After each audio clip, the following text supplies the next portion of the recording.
Mis hermanos, feliz día, les habla un día más su hermano Teo en Cristo. Hoy, mis hermanos, voy a compartirles la historia del santo de hoy día. Hoy día vamos a leer a San Teodosio. Les pido, mis hermanos, ponga atención, abra su corazón, que a través de la santidad de estos hombres nosotros aprendemos de ellos, y es un regalo de Dios, mis hermanos, de que estos hombres hayan existido, para así nosotros imitar su santidad, imitar lo que ellos hacían, cómo ellos entregaban al Señor, y de esa manera también nosotros hacer un poco, ¿verdad? Porque no podemos hacer lo mismo que estas personas. En realidad fue mucha su entrega hacia Dios. Así es que voy a comenzar en este momento. Les pido, abra su corazón, que el Señor pues le regale eso que usted necesita para llegar a la santidad. Voy a comenzar. Su nombre es San Teodosio. Su nombre significa regalo de Dios. Nació en Turquía en el año 423.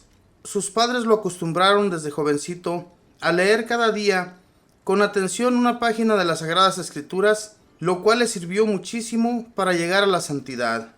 Al leer en el Génesis que Abraham agradó a Dios al dejar su patria y su familia para irse a Tierra Santa a servir al verdadero Dios, dispuso hacer el otro tanto, y dejando sus grandes riquezas y su familia, se fue a Jerusalén. Antes que todo se fue a visitar al famoso San Simeón Estilita, el cual le anunció muchas de las cosas que le iban a suceder durante su vida y le dio consejos muy prácticos para saber comportarse bien. Después de visitar en peregrinación a Jerusalén, Belén y Nazaret, se propuso dedicarse a vivir como un religioso solitario, pero luego el temor de tener que vivir sin un director espiritual y por lo tanto quedar expuesto a graves equivocaciones, lo hizo quedarse cerca de Belén, donde vivía el más sabio director de los religiosos de esas religiones, el abad Longinos. Después de ser ordenado sacerdote, recibió de Longinos la orden de encargarse del culto de una iglesia que estaba en el camino entre Jerusalén y Belén. Después de los actos del culto en la iglesia, se iba a una cueva solitaria a meditar y a rezar. Pronto vinieron muchos jóvenes a pedirle ser admitido como religiosos. Él recibía a todos aquellos que demostraban estar dispuestos sinceramente a hacer penitencia y a convertirse. A uno de sus discípulos, el que después fue obispo de Petra, le debemos los datos que vamos a narrar enseguida. A sus jóvenes religiosos les hacía acabar a ellos mismos su propia sepultura, una palada cada noche cada uno, antes de acostarse, diciendo: yo he de morir y no sé cuándo, yo he de morir, yo no sé dónde, yo he de morir, yo no sé cómo, pero lo que sí sé de cierto es que si muero en pecado mortal, me condenaré para siempre. Esto para que recordaran que somos polvo y en polvo nos hemos de convertir, y que a la hora menos pensada vendrá el Hijo de Dios a tomarnos cuentas, y que hay que estar preparados porque no sabemos ni el día ni la hora. Cuando terminaron de cavar la primera sepultura, el abad Teodosio les dijo: la sepultura ya está lista. ¿Quién desea ocuparla? Un sacerdote llamado Basilio se adelantó y dijo: Padre, si al buen Dios le parece bien así, yo acepto ser el primero en morir. Pero rezad por mí y dadme la bendición. Teodosio mandó que rezaran por Basilio las oraciones por los moribundos. A los 4 días el sacerdote cayó muerto de repente, sin haber estado enfermo antes, pero estaba bien preparado para la muerte. Un día de Pascua no había nada que almorzar. Los monjes empezaron a murmurar, pero Teodosio les recomendó que tuvieran fe en la divina providencia. A mediodía llegó una recua de mulas cargadas con alimentos.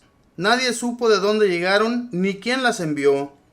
Como la fama de santidad de Teodosio atraía a muchos jóvenes que venían a vivir como religiosos, tuvo que hacer 3 conventos, uno para los que hablaban griego, otro para los que hablaban idiomas eslavos, y el tercero para los de idiomas orientales como hebreo, árabe y persa, todos cerca de Belén. Los salmos los rezaba cada convento en su idioma, pero la Eucaristía la celebraban todos juntos en el templo. También construyó Teodosio, cerca de Belén, 3 hospitales, uno como ancianato, otro para los que sufrían toda clase de enfermedades y el tercero para los que padecían enfermedades mentales. Esta idea era muy nueva en esos tiempos y poco frecuente en el mundo. Eran tantos los enfermos que venían a ser asistidos que los historiadores de ese tiempo cuentan que hubo días en que llegaron 100 enfermos a ser curados. Cuando no había alimentos o medicinas, Teodosio ponía a sus monjes a rezar con toda su fe, y las ayudas llegaban de las maneras más inesperadas. Los monasterios dirigidos por San Teodosio eran como una ciudad de santos en el desierto.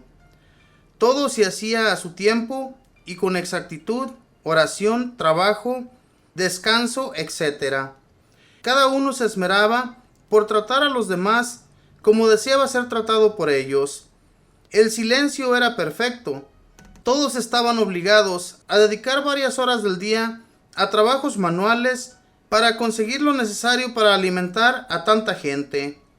El arzobispo de Jerusalén quedó tan admirado de aquel orden y seriedad que nombró a Teodosio superior de todos los religiosos que vivían en Tierra Santa. El emperador de Constantinopla apoyaba una herejía que negaba algunas cualidades de Cristo, y para que Teodosio lo apoyara, le envió una gran cantidad de dinero. Teodosio recibió el dinero y lo repartió entre los pobres, pero recorrió toda Palestina diciéndole a la gente: el que enseñe algo acerca de Jesucristo, contrario a lo que enseña la Santa Iglesia Católica, sea maldito. Y los sermones de este santo producían efecto maravilloso en los oyentes. También obtenía milagros de Dios.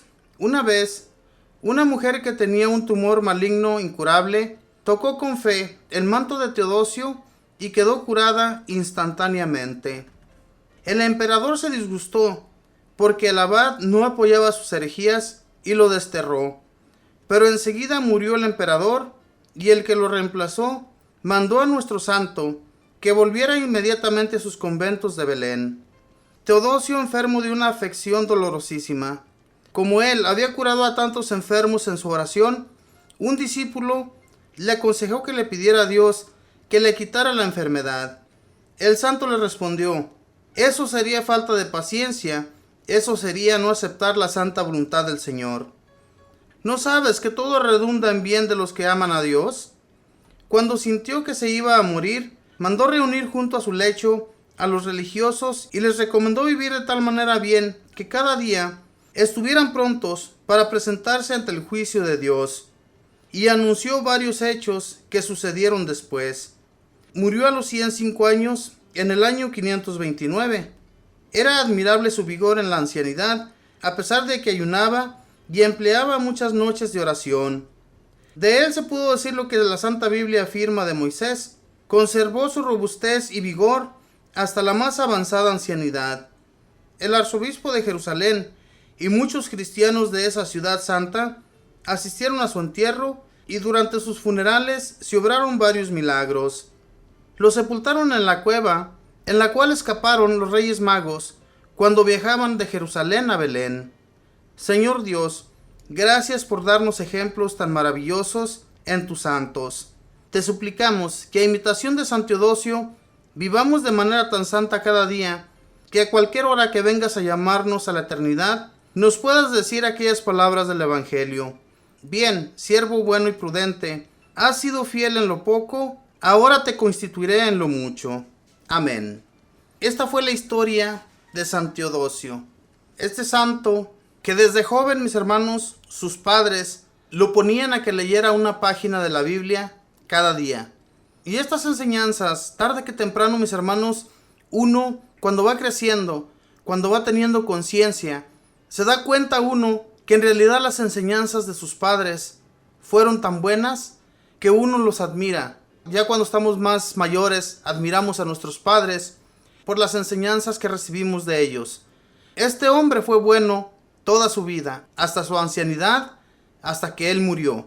Él era un hombre de Turquía.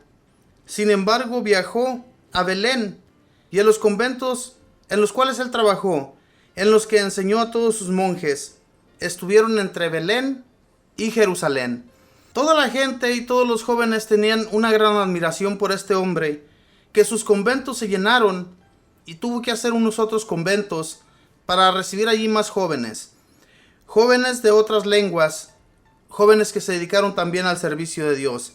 Fue tan importante este hombre, mis hermanos, en esas ciudades de Jerusalén y Belén, que por más admiración que las personas le hicieran a este hombre, él no era persona como lo somos muchos hoy en la actualidad, que nos andamos siempre levantando el cuello o nos creemos mucho más que otras personas, como si fuéramos dignos de que se nos dé una medalla, algún trofeo o cualquier otra cosa. Y en realidad, mis hermanos, si vamos a vivir de esa manera, cuando estamos haciendo un servicio para Dios, queriendo que se nos dé un reconocimiento, estamos bien mal. Si lo que vamos a hacer, lo vamos a hacer, hagámoslo con amor. No lo hagamos solamente para que se nos reconozca que somos servidores de Dios. No, de esa manera no nos va a servir de nada lo que hagamos. Hagamos lo que hagamos por amor a Dios. Y así, de esa manera, nuestro Señor nos va a reconocer lo que hagamos. Y el día que partamos a la eternidad, que sea Dios quien nos reciba. Fíjese bien lo que Él hacía a estos hombres hacer. Les hacía cavar una tumba, porque un día tarde que temprano, alguien de ellos la tenía que utilizar. Y así se hizo con este primer hombre, que decidió que él sería el siguiente, que iba a ir a la eternidad ante la presencia de Dios. Es algo como si ellos ya supieran quién iba a morir en este mundo.